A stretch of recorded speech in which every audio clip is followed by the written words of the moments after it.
Hey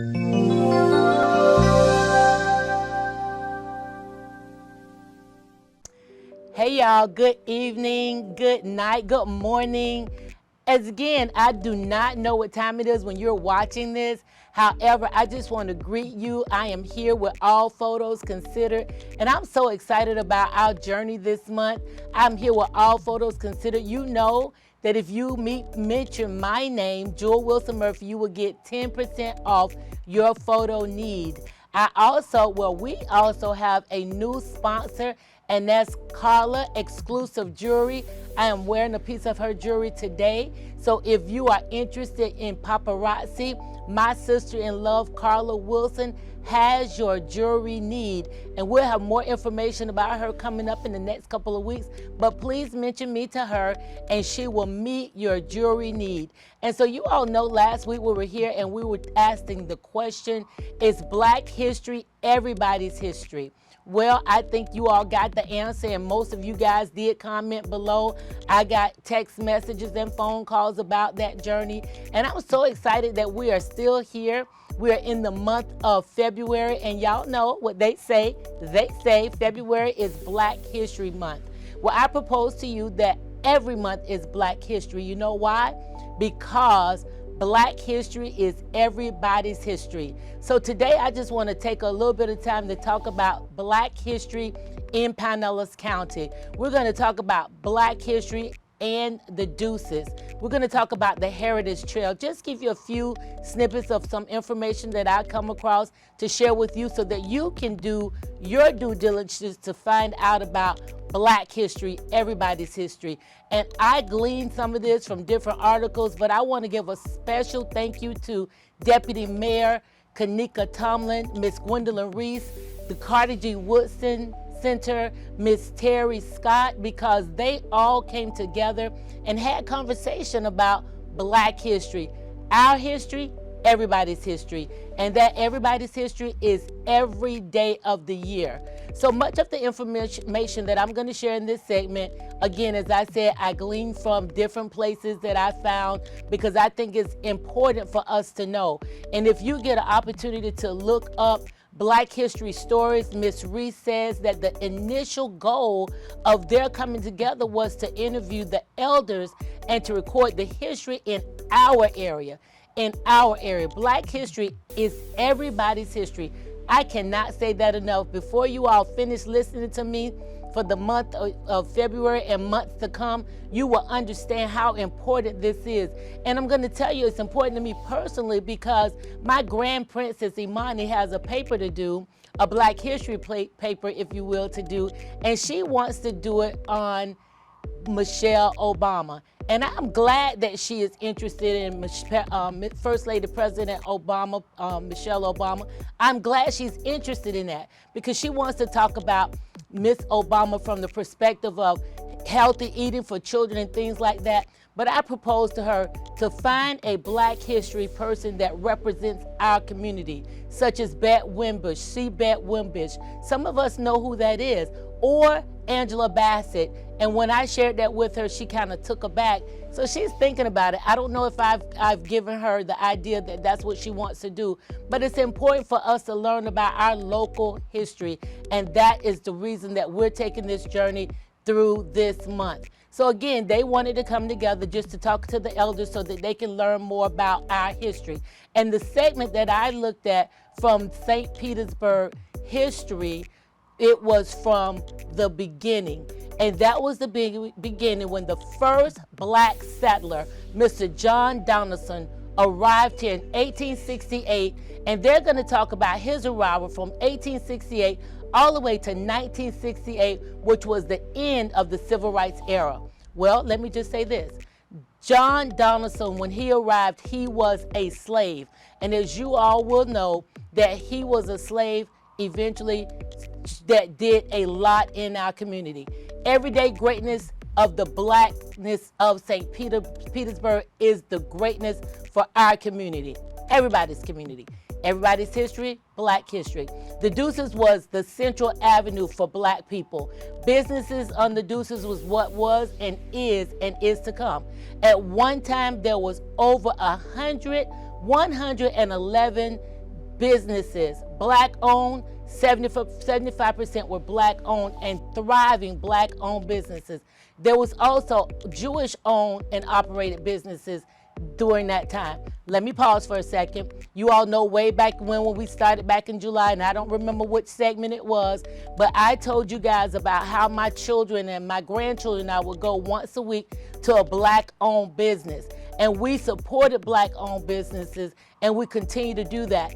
Even now, there's a mandate that's asking black people not to purchase anything unless it's black owned from February 1st, 2nd, and 3rd, because we're not in agreement with what the governor is saying about the books and us being educated, our children being educated.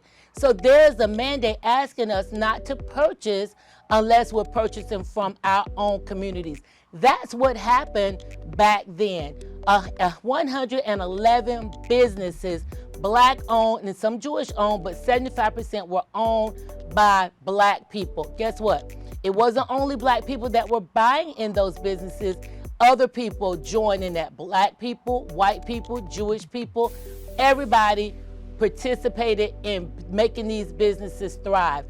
And if you think about the Deuces, it hails from 5th Avenue South to 15th Avenue South. Everybody visited the black businesses. Black history is everybody's history. Just so you know, there were 2 theaters, the Royal Theater and the Harlem Theater. Both of these were owned by black businesses. 2 dentists, 2 pharmacists, 5 up-and-coming physicians. Funeral home, I remember this funeral home, Royal Sanchez. And if you guys know my oldest son, he is a funeral home director. So we are very familiar about the history of Royal Sanchez Funeral Home. Geech's Barbecue, that was a must, but not too far from that was my BFF's dad's barbecue business, Joe's Barbecue. So you had Geech's on the Deuces and you had Joe's Barbecue not too very far from that. Black owned businesses. The only people buying barbecue were black people? Absolutely not. So black history, everybody's history. Beauty shops, barber shops, shoe repair shops, pool halls, cafes, restaurants, post offices. Sidney Hardin. The Sidney Hardin is now part of Mount Zion Progressive Missionary Baptist Church. For some time, we had a little thrift area there. We had substance abuse classes there. We not only had it for our people, black people, white people visited there. We had what we call a baby clothing swap every quarter, where anybody and everybody came to swap their clothes, not their baby. Sometimes I would say baby swap, but it was clothes. And so we have Sidney Hardin, Snow Peak, Mercy Hospital. Yep, that's where I was born. So that is a well-known place. Mercy Hospital, now Johnny Ruth Clark. The Manhattan Casino, Jordan Park Elementary and Jordan Park. You all know Mr. Jordan, Mr. Elder Jordan. He was very well known in the community and well respected. We'll talk about him in a few weeks to come. Again, the Manhattan Casino, initially named after Mr. Jordan, and it was a dance hall owned and operated by Mr. Elder Jordan. We will talk again about this giant in just a few weeks. There were social clubs, churches. They all held their big festivities at the dance hall, at Jordan Dance Hall. Many people visited there. Y'all heard some of the stories. Mahalia Jackson, Cab Calloway, Duke Ellington, James Brown, B.B. King, Lena Horne, Ike and Tina Turner. Methodist Town, y'all know about Methodist Town. Peppertown. Now, Peppertown was very interesting to me because that was a place where black people lived, but many people didn't know about it because they wanted to keep the census down as how many people, black people, were here. It was a section of Cooperstown, later known as the Gaslight Station, Gaslight Neighborhood. Y'all know all about the Gaslight Neighborhood because that's been a thing in the news lately. So as we continue to say, all history is black history. Our history, black history, is everybody's history. We had a young man, Raymond Artnott. He said, without the blood, sweat, and tears inspired by black people, without the blood, sweat, and tears by black people, most of Saint Petersburg would not be what it is. Why? Because we worked hard. They worked hard to make Saint Petersburg what it is. All were welcome. There is nothing like coming together. This is where the city of St. Pete has come together, the Deuces. It's prominent, it's our history, it's everybody's history. White people as well as black people. During that time and even now, we think about the Bray Boys. Carolyn is my cousin. We think about Chef Creole and Cafe Creole and how everybody comes there for their gumbo and all of the other things that they have for food. I just want to remind us that every day is Black History, and knowing our history is important. Everybody knowing our history is important. I just think that if we know where we came from, it just helps us to get further where we need to be. The community must support one another. Businesses must support one another. People must support the community and Black-owned businesses. Be courageous, help others. Be courageous, understand that Black history is truly, truly everybody's history. The future of our community rests upon understanding our past. We just got to share. We just got to talk about it. Is it a secret? Is it a secret that we don't share? Is it a hurt, a hang up, or a habit? Sometimes it's a hang up because we're just not comfortable going. Sometimes it's just a habit because we have not gone. But it doesn't have to ever be a hurt. Will you support a Black business? Will you consider going down the Heritage Trail just to see where we've come from, how it's been built up? Look on YouTube, look on the city page. It will tell you everything that you need to know and some things that you will be amazed at of how we come. The future of our communities rests upon each of every one of us. Understanding the past, again, we must share it. I am so grateful to the city of Saint Petersburg, Deputy Mayor Kanika Tomlin, Carter G. Woodson, and Gwendolyn Reese, and Miss Terry Scott, all who have shared in the teaching us of our history, Black history, everybody's history. Have a great week.